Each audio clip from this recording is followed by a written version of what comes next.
नमस्कार दोस्तों, स्वागत है आपका अपने चैनल ज्योति ज्योत में। भगवान श्री कृष्ण की कृपा आप सभी पर बनी रहे, आपकी सभी मनोकामनाएं भगवान श्री कृष्ण पूरी करें। दोस्तों, जैसा कि आपको पता है, कृष्ण जी का जन्म का उत्सव समीप आ रहा है और हमारे हिंदुस्तान में यह पर्व बड़े हर्षोल्लास के साथ मनाया जाता है। विदेशों में भी जो यह पर्व है काफ़ी धूमधाम के साथ मनाया जाता है। जन्माष्टमी 26 अगस्त को पड़ रही है। द्वापर काल जैसे विशेष संयोग बन रहे हैं इस बार जन्माष्टमी पर। भगवान श्री कृष्ण के जन्म समय में भी सेम यही संयोग जो है उस टाइम बन रहे थे। चलिए दोस्तों, जानते हैं कि कौन से विशिष्ट 4 संयोग इस बार जन्माष्टमी पर आपको मिल रहे हैं। पहला संयोग जो है वो रोहिणी नक्षत्र के संयोग का है। भगवान श्री कृष्ण का जन्म रोहिणी नक्षत्र में हुआ था और इस वर्ष भी 26 अगस्त को यह नक्षत्र रहेगा।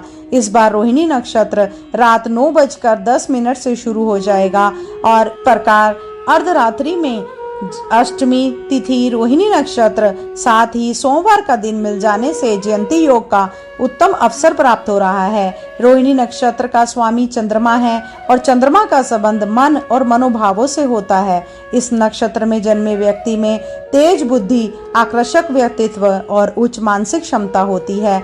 इस संयोग के कारण इस दिन पूजा और उपासना का विशेष महत्व रहेगा। इसी के साथ साथ अष्टमी तिथि का भी संयोग जो है वो इस साल देखने को मिल रहा है। भगवान श्री कृष्ण का जन्म भाद्रपद मास के कृष्ण पक्ष की अष्टमी को हुआ था। इस बार भी जन्माष्टमी के दिन अष्टमी तिथि का ही संयोग बन रहा है, जो इस पर्व को और भी पवित्र बनाता है।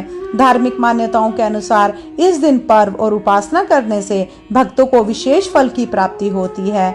इसके साथ साथ वृषभ राशि का संयोग बन रहा है। श्री कृष्ण का जन्म वृषभ राशि में हुआ था और इस बार भी चंद्रमा जो है वो वृष राशि में ही रहेगा। वृषभ राशि का स्वामी शुक्र है, जो प्रेम, सौंदर्य, भौतिक सुखों का कारण माना जाता है। इस राशि में चंद्रमा का गोचर भगवान श्री कृष्ण की विशेष कृपा को दर्शाता है और इस संयोग का लाभ भक्तों को जरूर मिलेगा। इसके साथ साथ वासुदेव योग का संयोग बन रहा है। इस वर्ष जन्माष्टमी पर वासुदेव योग का संयोग इस प्रकार बन रहा है कि वासुदेव योग को अत्यधिक शुभ माना जाता है, क्योंकि यह योग भगवान श्री कृष्ण के जन्म समय पर भी था। यह योग जीवन में समृद्धि, खुशहाली और सुख शांति का कारक है। इस योग के दौरान किया गया व्रत और उपासना भक्तों को जीवन की शांति और सफलता प्रदान करता है। इन 4 विशेष संयोगों के कारण इस वर्ष की जन्माष्टमी अत्यधिक महत्वपूर्ण हो गई है। भक्तगण इस पवित्र दिन पर भगवान श्री कृष्ण की आराधना करते हुए उनके आशीर्वाद की प्राप्ति कर सकते हैं। इस दिन उपवास, पूजा पाठ और विशेष रूप से आधी रात को भगवान श्री कृष्ण जन्मोत्सव मनाने से भक्तों को विशेष फल की प्राप्ति होगी। दोस्तों, आज और कल दोनों ही दिन जो है वो जन्माष्टमी का पर्व बड़े हर्षो और उल्लास अगस्त को देर रात में जो है वो 12:01 से लेकर 12:45 तक शुभ मुहूर्त रहेगा। उदय तिथि के अनुसार जन्माष्टमी का पर्व 26 अगस्त को किया जाएगा। वहीं गोकुल और वृंदावन में कृष्ण जन्मोत्सव 27 अगस्त को मनाया जा रहा है। भगवान श्री विष्णु के 8वें अवतार माने जाने वाले भगवान श्री कृष्ण के जन्म के उपलक्ष्य पर जन्माष्टमी का त्योहार हर साल भाद्रपद महीने की अष्टमी तिथि पर मनाया जाता है। वहीं इस साल जन्माष्टमी के दिन रोहिणी नक्षत्र भी रहेगा। भगवान श्री कृष्ण का जन्म रोहिणी नक्षत्र में ही हुआ था। ऐसे में अपने जीवन के कष्टों को दूर करने और भगवान श्री कृष्ण का आशीर्वाद पाने के लिए 26 अगस्त को शुभ मुहूर्त में रात्रि पूजा करना पुण्यदाय रहेगा। इसलिए आइए जानते हैं कि जन्माष्टमी पर प्रभु के बाल स्वरूप की पूजा करने की क्या सही विधि रहेगी। हर साल जन्माष्टमी पर कुछ लोग भगवान श्री कृष्ण का जन्म भी करते हैं। मान्यताओं के अनुसार कान्हा जी का जन्म खीरे से किया जाता है। अष्टमी तिथि लगने के बाद डंठल वाले खीरे को काटकर भगवान श्री कृष्ण के बाल स्वरूप यानी लड्डू गोपाल की मूर्ति को खीरे पर बिठाया जाता है, फिर उन्हें ढक दिया जाता है। वहीं रात्रि के शुभ मुहूर्त में भगवान श्री कृष्ण का जन्म किया जाता है।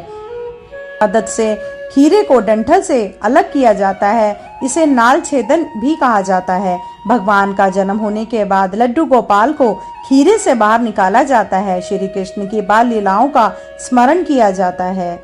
चलिए दोस्तों, जानते हैं क्या शुभ मुहूर्त रहेगा।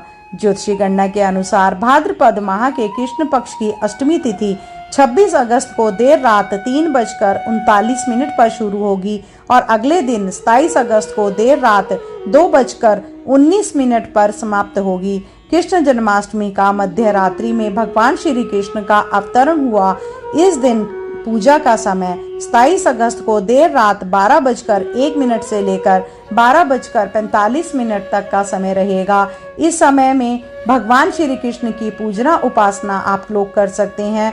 इस साल 2024 में जन्माष्टमी 26 और 27 दोनों ही दिन बनाई जा रही है। चलिए दोस्तों, क्या नियम रहने वाले हैं कृष्ण जन्माष्टमी के व्रत के, यह जान लेते हैं। शास्त्रों में बताया गया है कि कृष्ण जन्माष्टमी का जो व्रत है उसका पालन एकादशी व्रत की भांति ही किया जाता है और इस दौरान कुछ नियमों का पालन करना आवश्यक है।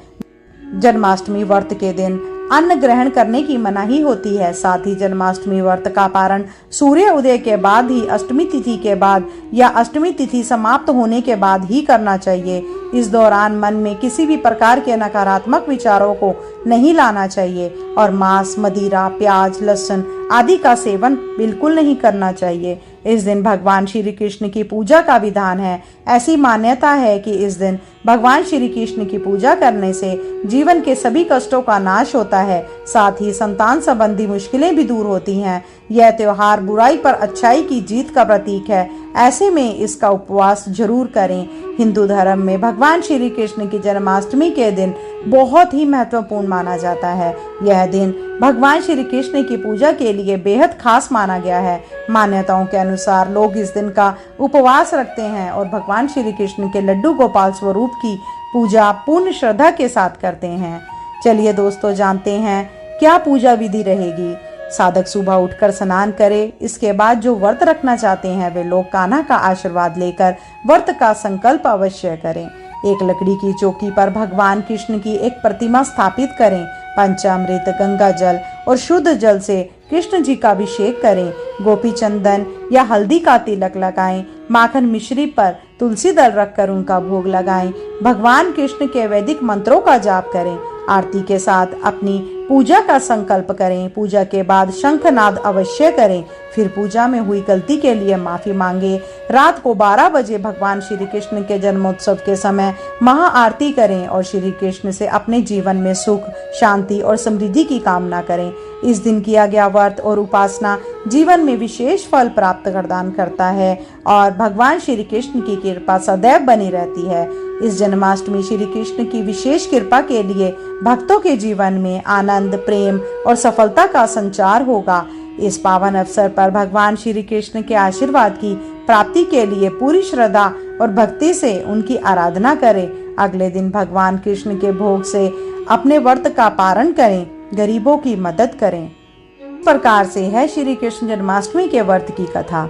भगवान श्री कृष्ण के जन्म को लेकर कई पौराणिक कथाएं और मान्यताएं हैं। पौराणिक कथाओं के अनुसार कृष्ण जी वासुदेव और देवकी के 8वें पुत्र हैं और उनसे पहले अन्य सभी 7 पुत्रों को असुर राजा कंस ने मार डाला था। ऐसा माना जाता है कि जब कान्हा का जन्म हुआ था तब जेल के सभी ताले और द्वार अपने आप खुल गए थे, साथ ही सभी पहरेदार सो गए थे। इसके बाद उनके पिता वासुदेव ने नंद गांव जाकर उन्हें नंद बाबा को सौंप दिया था।